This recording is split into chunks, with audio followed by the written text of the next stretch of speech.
Hey everyone, RogueGold here, and today I wanted to take the opportunity to talk a bit about Season 10 and the new content that's coming with it, given the fact that the update to 16 will be releasing in just about exactly a month from when I'm posting this video. The clock is ticking as far as preparations for the new content being introduced are concerned, which, thanks to the roadmap we were given, we know are two new legendary difficulty missions, those being Manning National Zoo and Tidal Basin, and unlike something such as Countdown, where we had to wait for it to hit the live servers of the PTS to really get a feel for how it was going to play, we more or less know what awaits us in this new legendary content. Of course, the layouts, enemy spawns, and boss encounters of both of these missions will be all new, and we'll need to learn those, but these new missions will use the same framework and difficulty setting as the existing 3 legendary missions that we currently have in the game. And so, you'll either be in 2 camps. One, you don't care about preparations or trying to do day 1 or first week clears on new content. You just want to get in there, get a feel for things, and go at your own pace. Maybe this video won't be for you, but if you're in the other camp, and what the general purpose of this video really is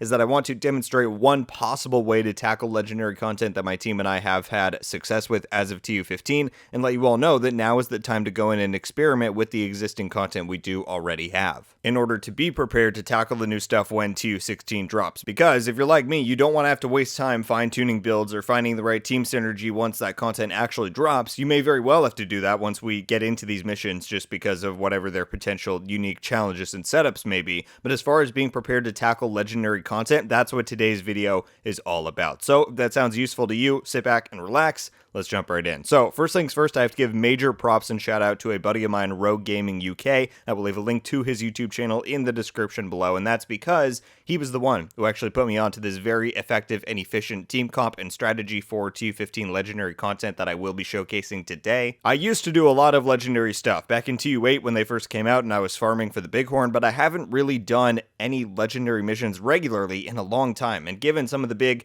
balancing shifts and gear introductions with TU15 and even updates prior, I didn't really have a good go-to setup. But as I said, that was until my buddy Rogue Gaming tagged me on Twitter and showed off an incredibly successful team comp that him and his buddies were using, and so while it's not in the slightest the only way to do legendary content, it's one that I found personal success in, and one that I wanted to show you all today in this general preparation guide. So shout out to him, thanks as always for the great tips and tidbits. So yes, the gameplay footage in the background you're seeing is of this team composition that has worked very well for myself and my team personally. But something I want to stress before showing that off is that this is obviously not the only way to tackle legendary stuff. There are a vast number of builds and combinations people can and have used to be effective in legendary. Some people like straight DPS, some like a hybrid of skill healing and skill damage, some like tamper-proof to lock down the enemies for easy hits. There's many successful ways, but as I said, the point of this video is to remind people to get on their preparations in case you were a bit rusty like me, hadn't been into legendary for a while. Go in there, find out what works best for you and your friends so you're not having to do all of that on launch day. And then B, if you're newer to legendary content and just don't have any good ideas for a setup, whatever it may be, I now want to show you this composition that my friends and I have tried out. Again, all thanks to Rogue Gaming UK's input, and it has worked wonders as you're seeing in the background. Now let me also be clear, this is not our top performance. This was literally our first attempt after throwing these builds together, unoptimized, out of shape with the mission flows and spawn timings, and it's working this well. So if you and your squad are in need of suggestions for legendary builds to try out, this is definitely what I'm going to be using on launch day of TU16 heading into Manning Zoo and Tidal Basin. The basic breakdown of this team comp is to run 2 highly damage-focused Heartbreakers and a healer. That's it. And of course, there are many different tweaks and variations you could make to those builds to fit your own preferences. This is a basic look at how my team was running it. You can see he's got 6 reds, a Fenrir's Backpack with Vigilance, and Fox's Prayer. Some people might prefer the Memento, some might want Contractors. Many ways you can make that work. I was running the healer, as you've seen in the gameplay, and my breakdown was for Future Initiative, Empathic Resolve on the chest piece, and the BTSU gloves in order to be able to reset Revive Hive cooldowns and soup up my allies' decoys. But again, some might want the Acosta's bag instead, some might want the Future chest piece. Many ways to tune both of those 2 builds there, but in concept, this combination of 2 DPS Heartbreakers and 1 healer works really well in Legendary, as you're seeing. Of course, you could incorporate a 4th player, but I find that 3 works really well. And yeah, this is likely what we'll be rocking day 1 of TU16, and I'm super glad to have a plan in place for it. Again, I was way out of shape as far as being comfortable and familiar with Legendary content, so doing this really took all of the worry away about it all. And I hope I was able to do that as well for any of you listening. The overall message here is get planning. The new Legendaries drop in a month, and if you're like me, you don't want to have to waste time experimenting and figuring figuring it out on day one. And if you have no idea where to begin, try this team comp I showed off here. It works wonders for ourselves. We plan on refining the builds and gameplay and using these on the new missions in TU16. So give it a whirl. It's a lot of fun and makes the legendary experience much more manageable, in my opinion. And I believe that's about all I've got for this showcase, everybody. Thank you all so much for watching. Leave a like if you enjoyed this video, and be sure to subscribe with notifications on to be updated every time I upload. Let me know your thoughts about the topic of legendary content and the new missions coming into U16. Do you and your squad have a strategy locked down? What is your go-to team comp and setup for the existing legendary missions? I'd be super curious to hear about what works best for you all, as well as any other thoughts you may have. I'm going to let a bit more gameplay run just for people who want the best look at how this specific team comp functions and plays. Probably just a few extra minutes, but I hope you did all enjoy this. Once again, thank you all so much for watching. I hope you have a wonderful day, and until the next one, guys, RogueGold out.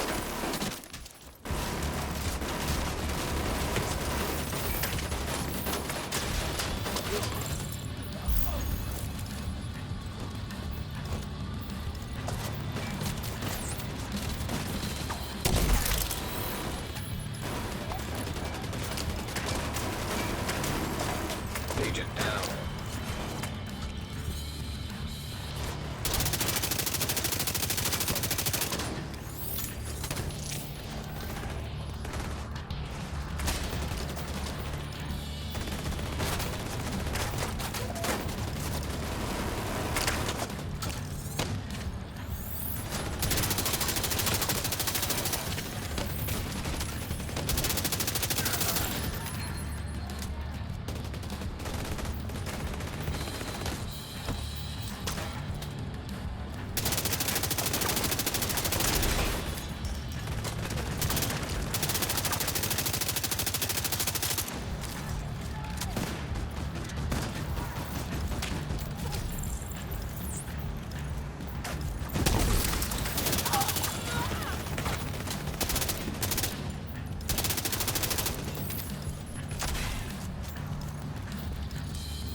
Right, hold back!